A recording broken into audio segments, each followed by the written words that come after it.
Hello, everyone, and welcome back to English Pod. My name is Marco. And my name is Catherine, and today we're talking about something we talk about every year. Every year after Christmas, or during the Christmas holidays, we talk about New Year's Day, and a very important topic, New Year's resolutions. All right, so we're not going to preview anything today. It's all in the dialogue. But when we come back, we'll be talking more about what you hear and some of the great phrases you can use at the new year. Did you read this? It says that the number one New Year resolution people make is to spend more time with friends and family. Why would that be funny? Well, think about it. We are a society that is always on the go. Not because we have to, but because we want to. Why? We work hard and spend less time at home because we are trying to provide for our family with goods and services that are usually unnecessary. I don't agree, but anyways, I think you should start thinking of a New Year's resolution yourself. What's the point? We always make New Year's resolutions, and by February, we will have forgotten about them. It's pointless. Well, maybe then you should resolve to sticking to your goals and objectives. What about you? Your gym bag is gathering dust, and you still have brand new running shoes that are yet to be jogged in. Well, I would go if you kept your promise of going to the gym with me every day. Yeah, whatever. All right, great. We're back. So this is very typical, a New Year's resolution that you make, but then people don't really stick to it, etc. They don't? Usually they don't. All right, but you're probably wondering what is a New Year's resolution. So why don't we take a look at this word and many more on Language Takeaway. Language takeaway. Okay, so New Year's resolution, let's break this phrase down. The first phrase is New Year's. So the New Year is January 1st in the West, and it is celebrated on the 31st of December at night when the clock changes to the New Year. And a New Year's resolution, remember that S there, is something that you want to do or to change in the new year. It's a fresh start. Okay, so you pretty much, the verb that you use there is to resolve to do something. So my New Year's resolution is to, go to the gym every day. It's like a promise to yourself. Right.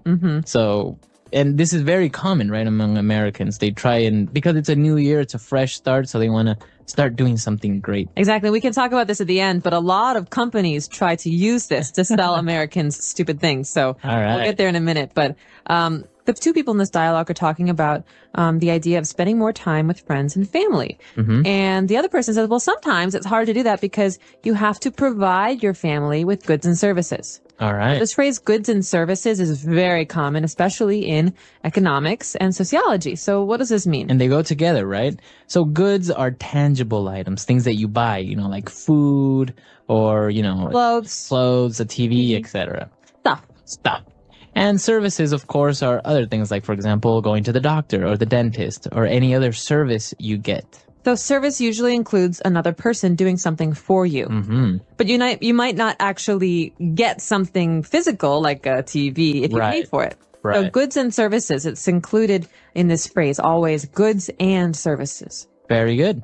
And moving on, as we mentioned with the New Year's resolution, we had that verb there, to resolve. So what does it mean if I want to resolve? Okay, well, to resolve, as we said, is to decide or to promise yourself to do something.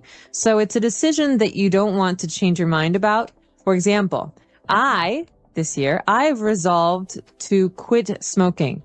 That means I've made a decision for myself and I'm going to do it. Okay, very good. It's very strong. And not to be confused with to solve, right? It has no real relation there, right? No, to resolve to do something is to have a strong passion or interest in doing something for yourself or changing an action. Very good. And our last word for language takeaway is brand new. Something that's brand new. Brand new. So buy a brand new car. Come down to Catherine's car lot. So brand new is something we hear a lot in marketing. It's also something that these words just go together very often. And something is new. Okay, you just bought it or it just came out. But something that's brand new is really fresh, really new. So brand new, a brand new car, a brand new watch, etc. A brand new movie. a brand new movie, or brand new cereal. Have you ever tried it? Very good. So, great phrases there.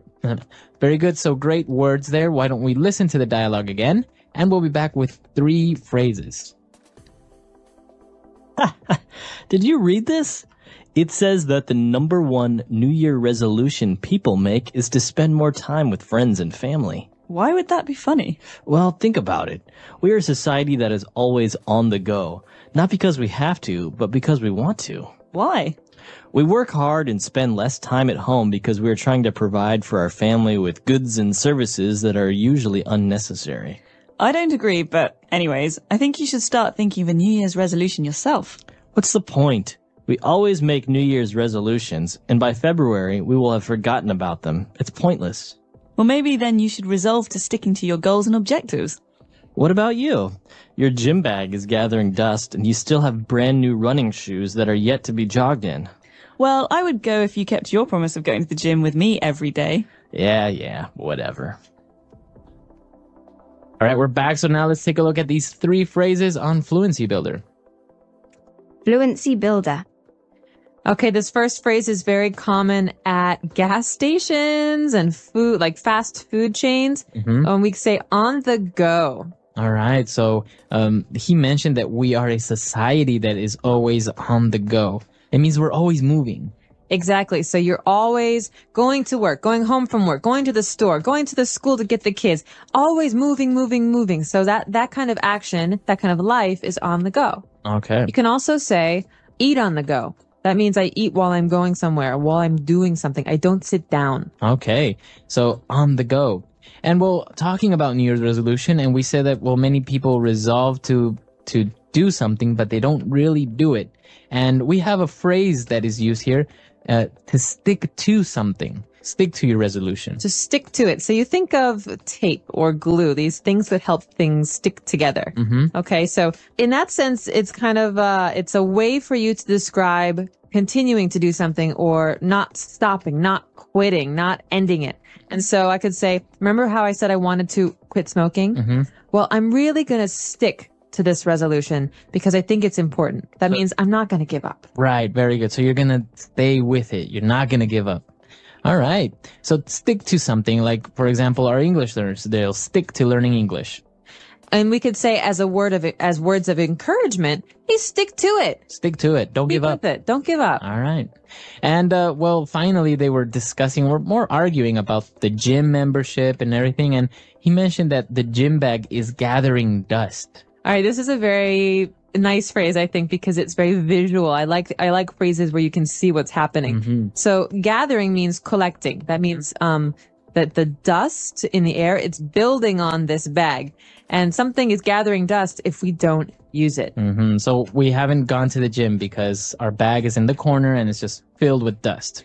Exactly. We could also say this about the computer. Why should I buy you a new computer, Marco, if you never use the old one? That's just sitting in the house gathering dust. Very good. Okay. So it's another way of saying you never use it, you never do it, etc. Exactly. For an object, though, you can't say you are gathering dust. No, right? well, that'd be a little weird. You might be dead or... All right. Great phrases. So why don't we listen to this dialogue one last time?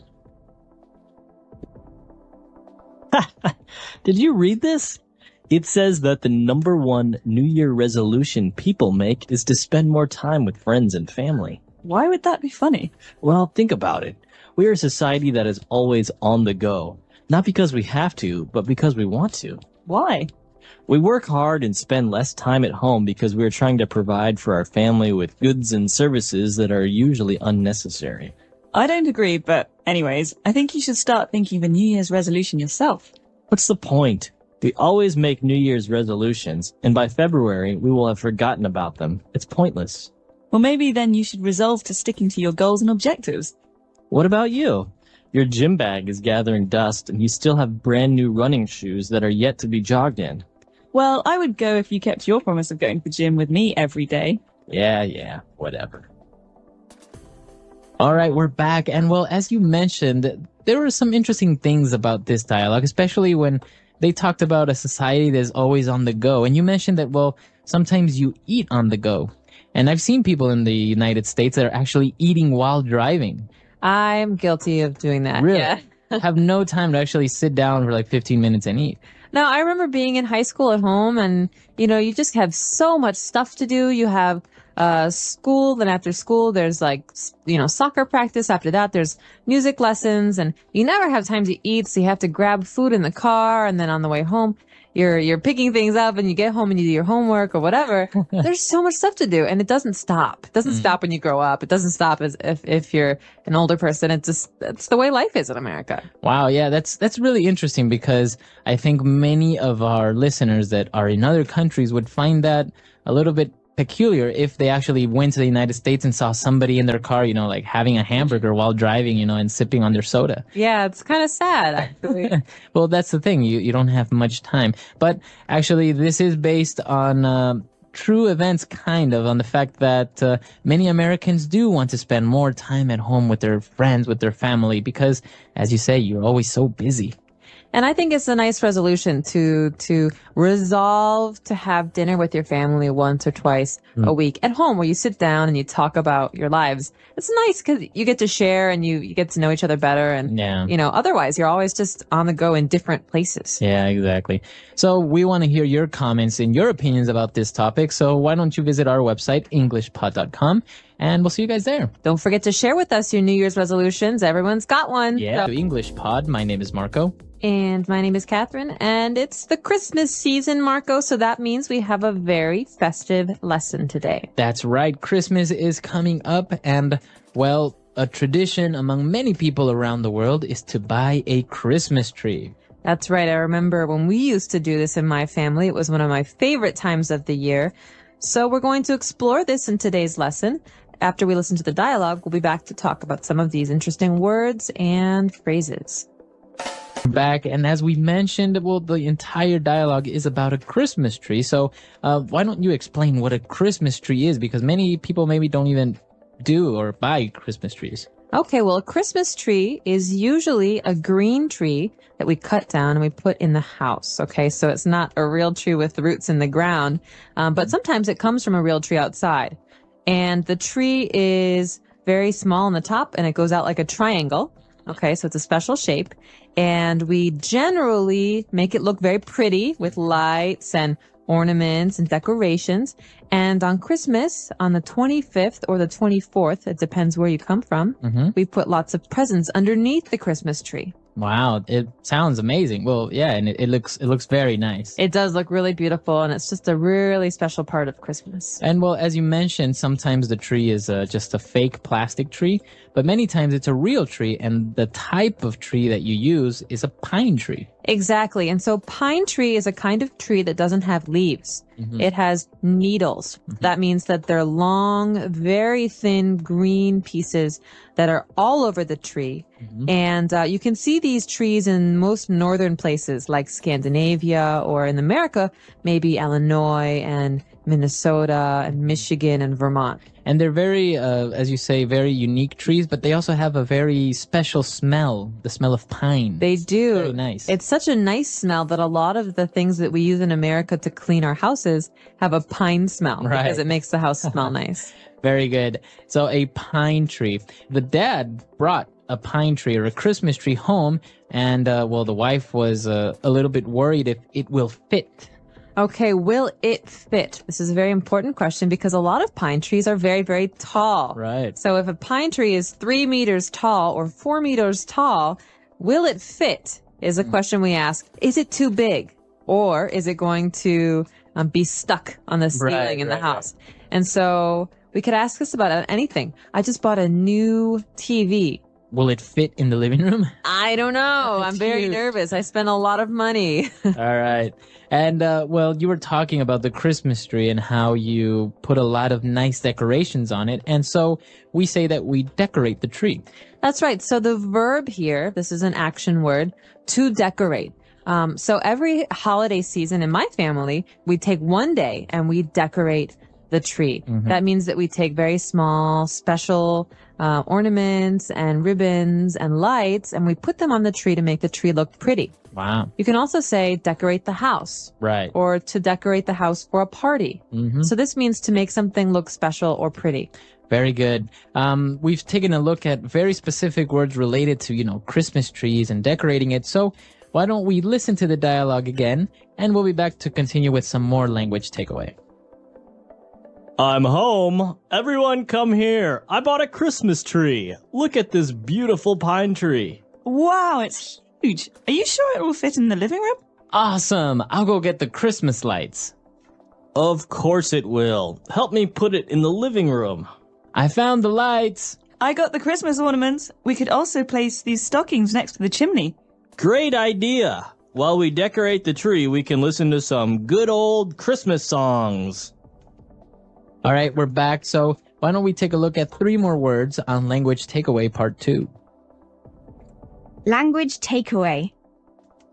There's just so many words that are associated with Christmas and the Christmas season that we have to look at them again here in Language Takeaway Part 2. And the first one we've already mentioned, it goes together with the phrase to decorate the tree. Okay, so what do we decorate the tree with, Marco? You mentioned ornaments. That's right. Christmas ornaments. Christmas ornaments. And so an ornament is a thing. It's something that we use to make something else look prettier. And so in this case, ornaments are sometimes round and red or green or gold. We hang them on the tree. And well, in this case, it's a Christmas ornament for the tree, but an ornament can be anything, any nice piece of art or something that you can use to decorate your house, right? Exactly. And in my family, ornaments aren't just those round circles or balls for Christmas. Every family member has a special kind of ornament. So my dad has Santa Claus ornaments, and my mom has bunny rabbit ornaments, and I have angel ornaments. Wow. So everybody has a special one. Oh, that's really nice. And well, apart from ornaments, there is also this tradition of hanging stockings. Okay, so a stocking, you might have heard this word before in the sense of a clothing item. A stocking is like a sock. Big sock. A big sock. And it also means the old stockings that women would wear, like tights. But in this case, a Christmas stocking, is a very, very, very big sock that we hang. And on Christmas, we get to fill it with very special things like candy and toys. Candy, toys, very good. So actually, you hang the stockings, and the common place to do it in, or to put them on, is on the chimney, right? That's right. So there's a fireplace, and usually above the fireplace, there's a shelf. We call it a mantle. And there's a place there to hang these. And the place where all of the smoke from the fire comes out is the chimney. Okay. It's also the place where Santa Claus comes down. Right. So you have the fireplace where you put the wood. You have the mantle, that's the space where you actually put the stockings on. And the tube that goes up and where the smoke comes out of is called the chimney. Right, so you don't want to live there. And then actually the joke is that Santa Claus is definitely too fat to go down the chimney. But it's a special place in the Christmas story because that's what Santa Claus does. Very good. Interesting words. Why don't we listen to this dialogue one last time?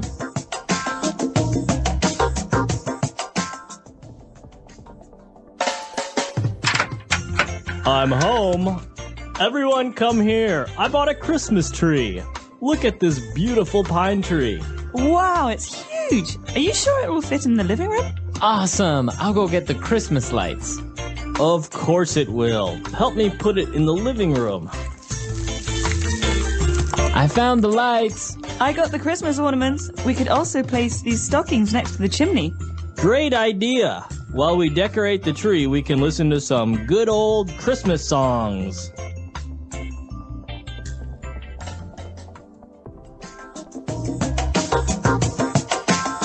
All right, we're back. So as you say, the Christmas season is important in America, and people not only decorate Christmas trees, but also their house, and even outside they put Christmas lights all over the house. They put little statues of Santa Claus and reindeer, and it's a very sometimes lavish thing to do.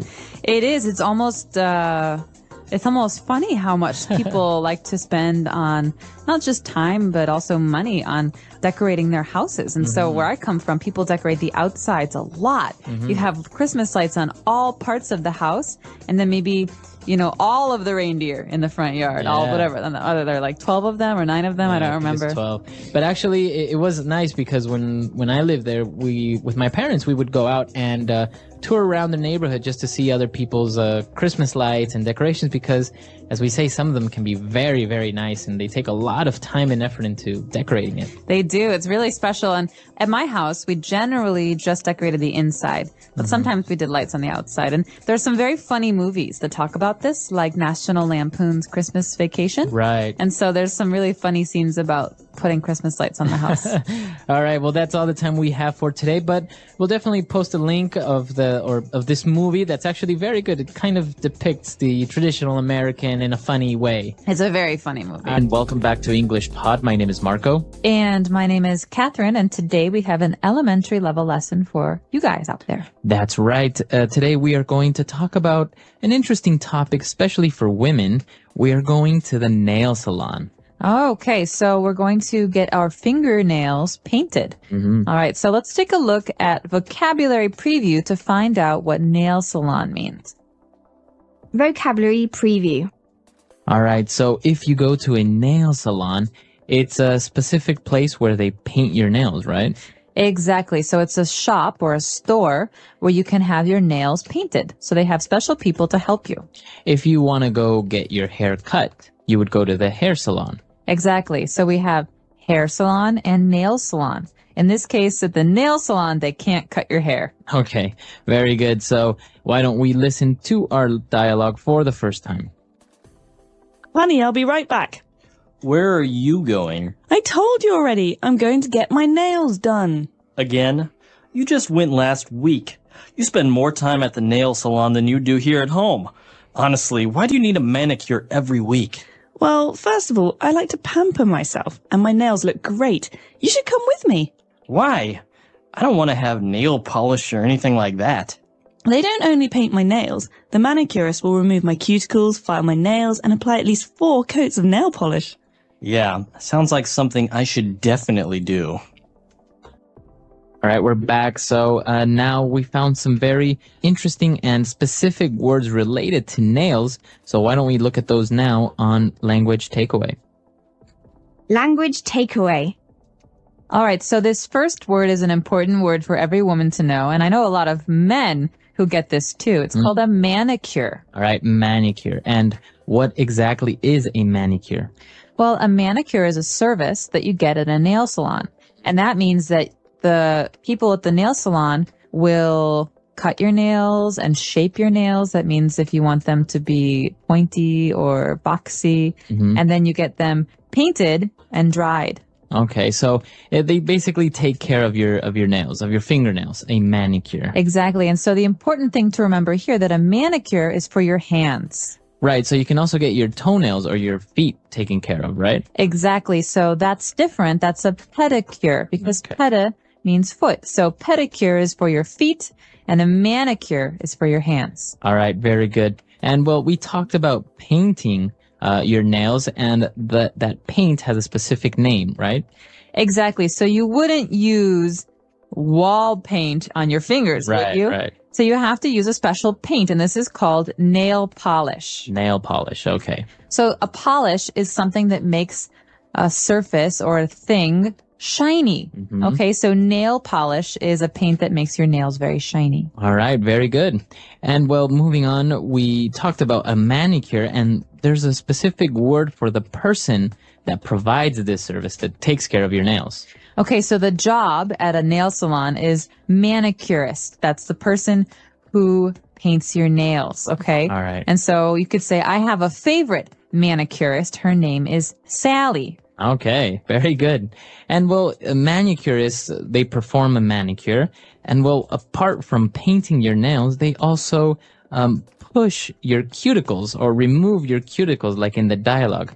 What are the cuticles? Okay, cuticle is a very hard word. This word describes the skin around your fingernail. Okay, so you have skin all over your body, but on your fingernail, you have special kind of skin. And so a manicurist will sometimes push or cut the dead skin, that's the cuticle, from your finger. Okay, very good. So if you look at your fingernails now, you will see a little thin layer of skin on your fingernail. That's the cuticle. And well, apart from removing your cuticles and painting your nails, they will also file your nails. And this is a verb, to file.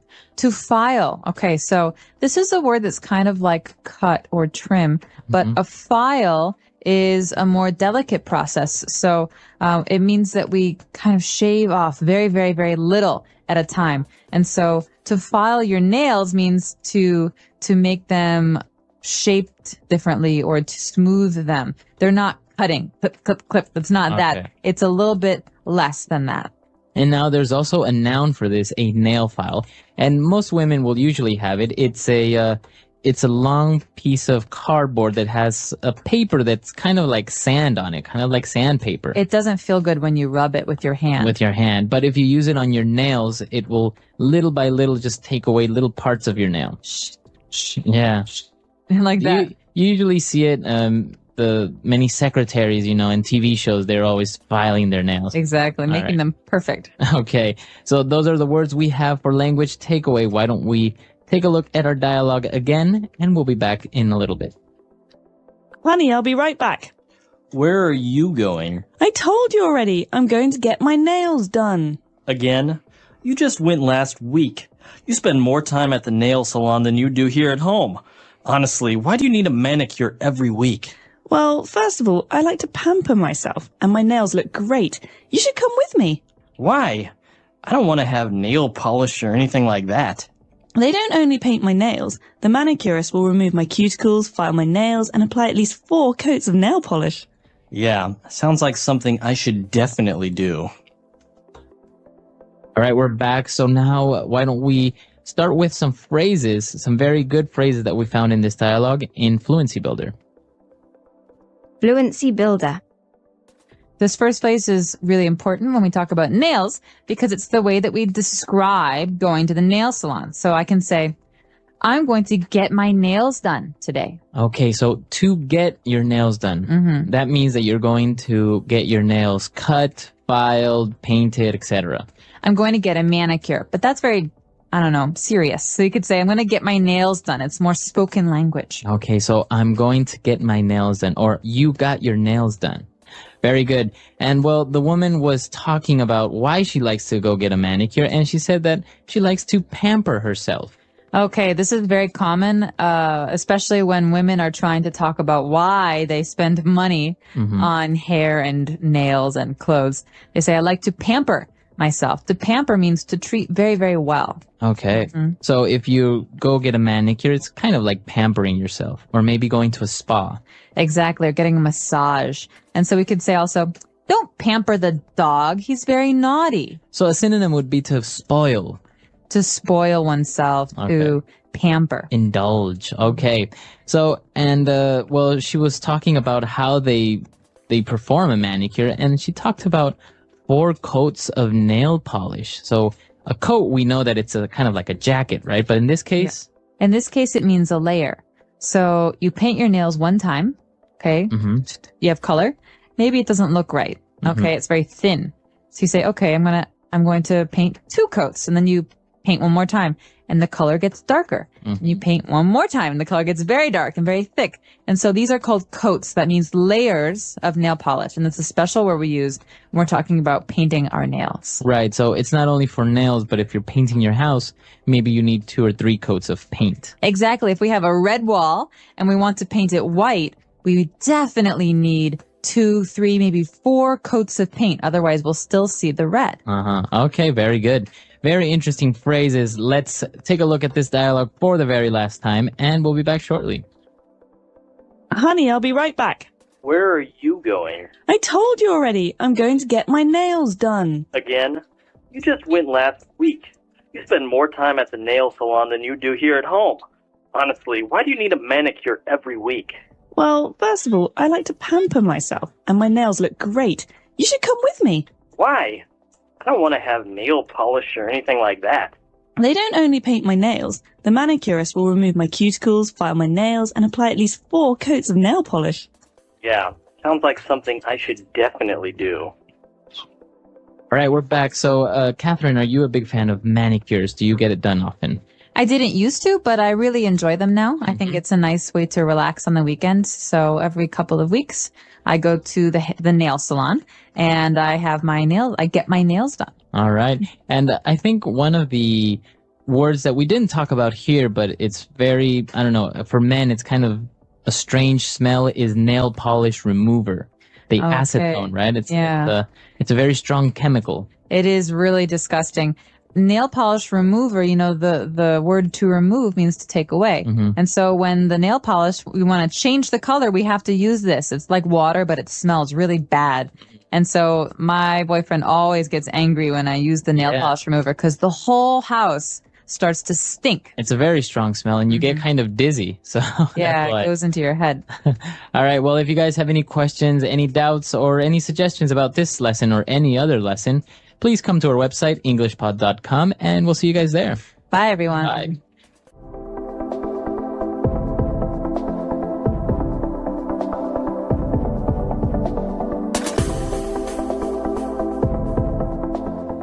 Name is Marco. I'm Amira. Amira and I are here today with an interesting lesson about a hotel situation. Amira, why don't you give us a little bit more information?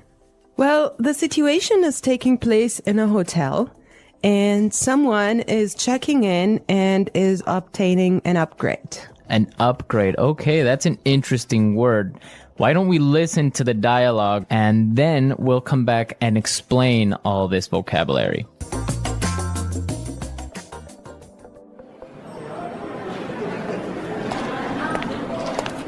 Good afternoon. What can I do for you?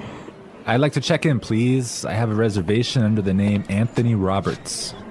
All right.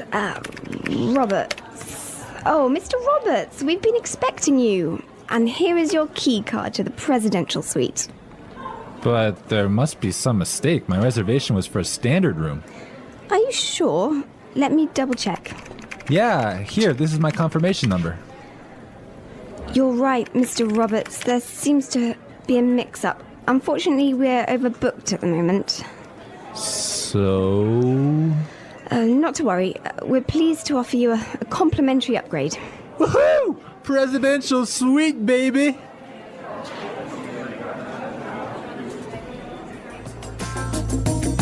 Okay, everyone. That is nice, huh? Yeah, the guy is really excited that he's gonna get the presidential suite. Yes, there's some interesting phrases and vocabulary items here, and I know, Marco, you want to talk about some of them. Right. The first one, and this is really useful for all of our listeners who travel a lot. This phrase will come in handy, and it is, I have a reservation under the name. Under the name. Under the name.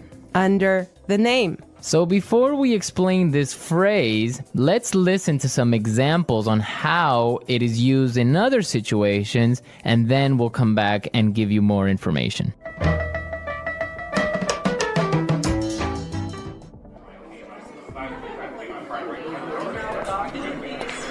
My secretary made a reservation under my name. I'm sorry, sir. I don't have a reservation under that name. Do you have a reservation under the name Smith?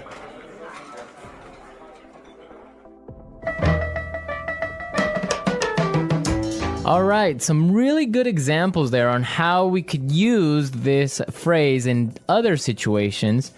But just in case, let me explain it real fast. Under the name means that when you go to the restaurant or a hotel and you tell them your name, they know that you are the person that they have been expecting. They have been waiting. Yes. Well, I have chosen another useful phrase for you, and it is mix up. Mix up. Mix up. Mix up. There seems to be a mix up.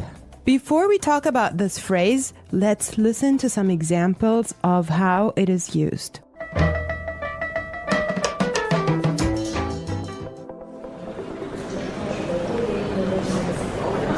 There was a mix-up at the airport and my bags were sent to Antarctica.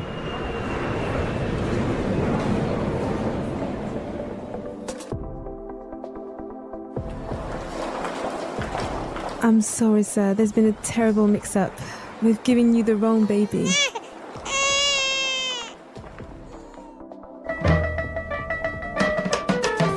Okay, that was useful and funny. Yeah, that's the baby situation. Oh my God, imagine that happening. Yeah, I know. Well, guys, so a mix-up is a confusion or a misunderstanding. Exactly. Well put. All right, Marco, what do you have for us? Okay, the next word that we should take a look at is overbooked. Overbooked. Overbooked. Overbooked. What does that mean? So if a hotel or a flight is overbooked, it means that they are full. They are more than full. Right, so they cannot accept any more people. Exactly. Okay, now, why is this phrase useful? Because it happens all the time. There's so many other situations where you can use this word or hear it from other native English speakers. For example, a bus or a train can be overbooked. Exactly, that's really common. Okay, let's take a look at the last phrase for today, and that is complimentary upgrade. Complimentary upgrade. Complimentary upgrade.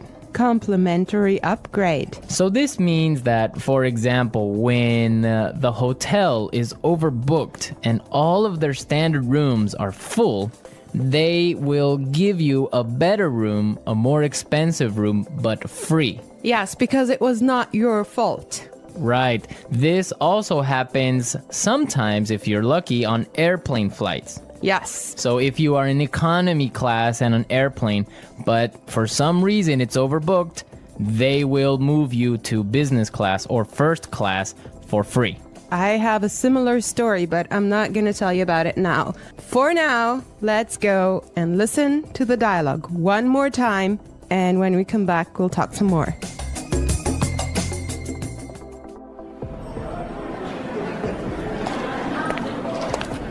Good afternoon. What can I do for you? I'd like to check in, please. I have a reservation under the name Anthony Roberts. All right. Roberts. Oh, Mr. Roberts, we've been expecting you. And here is your key card to the presidential suite. But there must be some mistake. My reservation was for a standard room. Are you sure? Let me double check. Yeah, here, this is my confirmation number. You're right, Mr. Roberts. There seems to be a mix-up. Unfortunately, we're overbooked at the moment. So... Not to worry. We're pleased to offer you a complimentary upgrade. Woohoo! Presidential suite, baby!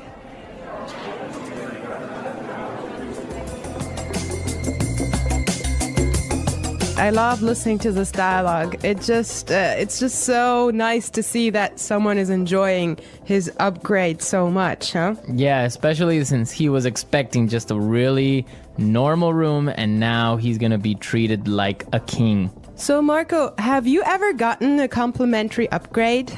Yes, I did. When I was traveling through India, I bought a normal seat in the train, but for some reason, it was overbooked. So I talked to the station manager and I got a complimentary upgrade to first class.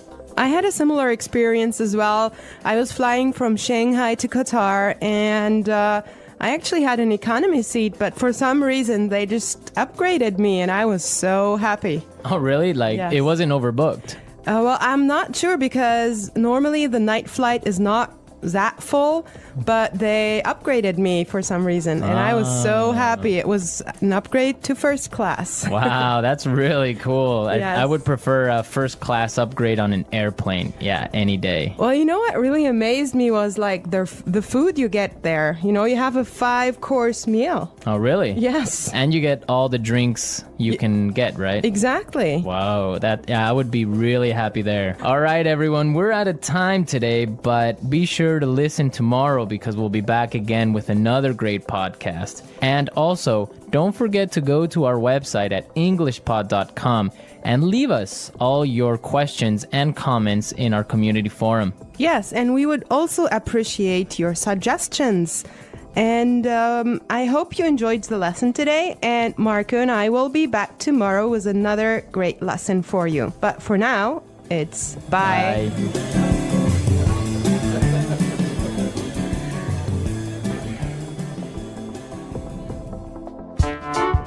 The English Pod Audio Review. Listen to the meaning, then say the vocabulary word. Check in. Under the name. Reservation. Confirmation. Mix up. Complimentary upgrade. Overbooked. Check out. Booking. Concierge. Deluxe room. Receipt. Let's try that faster. Booking. Mix up. Under the name. Reservation. Deluxe room. Overbooked. Check out. Receipt. Complimentary upgrade. Concierge. Check in. Confirmation. Now say the word and hear it in a sentence. Under the name. Under the name. Under the name. Confirmation. Confirmation. Confirmation. Mix up. Mix up. Mix up. Overbooked. Overbooked. Overbooked.